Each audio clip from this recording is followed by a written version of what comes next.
Assalamualaikum warahmatullahi wabarakatuh. Selamat pagi, Bapak, Ibu, teman-teman semua. Masih bersama saya, Lerus Pandi.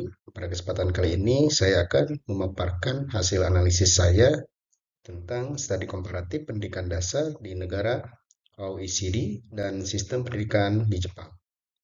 Presentasi ini saya susun berdasarkan modul MPDR 5302 serta materi pengayaan sesi 9.1 dan 9.2. Negara-negara maju di OECD masih menghadapi tantangan pendidikan seperti ketimpangan sosial dan kesenjangan kualitas antar wilayah. Di sisi lain, Jepang berhasil menampilkan sistem pendidikan yang efektif hingga mencapai skor PISA yang tinggi. Melalui studi ini, kita bisa belajar bagaimana kebijakan dan kurikulum di negara-negara tersebut dapat menjadi inspirasi bagi Indonesia. Masalah pendidikan di negara OECD ternyata memiliki kesamaan dengan yang kita rasakan di Indonesia. Misalnya adanya perbedaan kualitas antar sekolah di kota besar dan daerah terpencil, serta pengaruh kondisi ekonomi keluarga terhadap prestasi belajar. Di sekolah saya misalnya, fasilitas TK masih terbatas dan siswa dari keluarga berpenghasilan rendah cenderung tertinggal dan dalam literasi. Namun perbedaannya di negara OECD, masalah ini ditangani melalui reformasi hukum dan dukungan sosial yang lebih sistematis.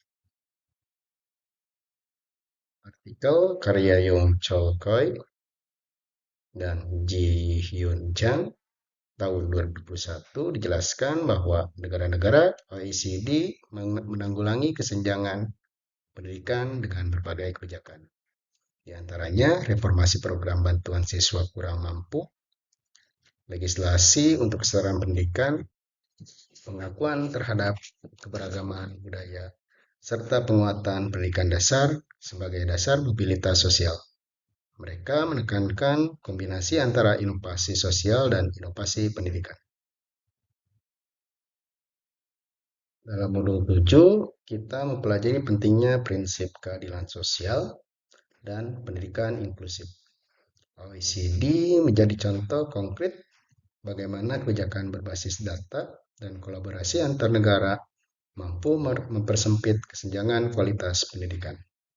Artinya, teori dalam modul tidak hanya konseptual, tetapi terbukti diterapkan secara nyata dalam kebijakan negara-negara OECD.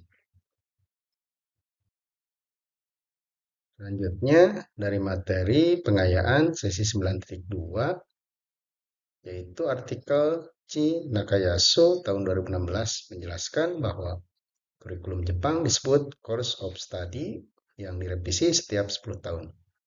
Fokus utama pendidikan Jepang adalah membentuk siswa dengan Zest for Life, semangat hidup, moralitas, dan kemampuan berpikir kritis.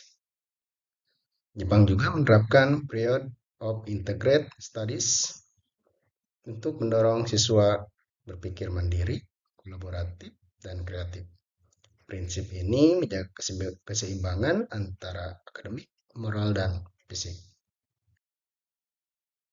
Pemerintah Jepang sangat responsif terhadap hasil PISA.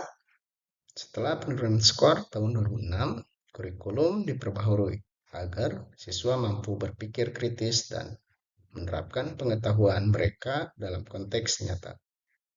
Akibatnya, pada tahun 2012, Jepang berhasil naik menjadi peringkat pertama di bidang membaca dan sains, serta peringkat kedua dalam matematika. Ini menunjukkan efektivitas kebijakan berbasis data dan pembelajaran yang berorientasi pada kompetensi abad ke-21. Dari pembahasan di atas dapat disimpulkan bahwa yang pertama, masalah pendidikan di negara OECD serupa dengan Indonesia, terutama ketimpangan akses dan kualitas. Kemudian yang kedua, negara OECD menanganinya dengan kebijakan berbasis hukum, kesetaraan sosial, dan inovasi. Yang ketiga, Jepang menunjukkan bahwa keberhasilan pendidikan dicapai melalui kurikulum nasional yang kuat, disiplin belajar, dan adaptasi terhadap kebutuhan global.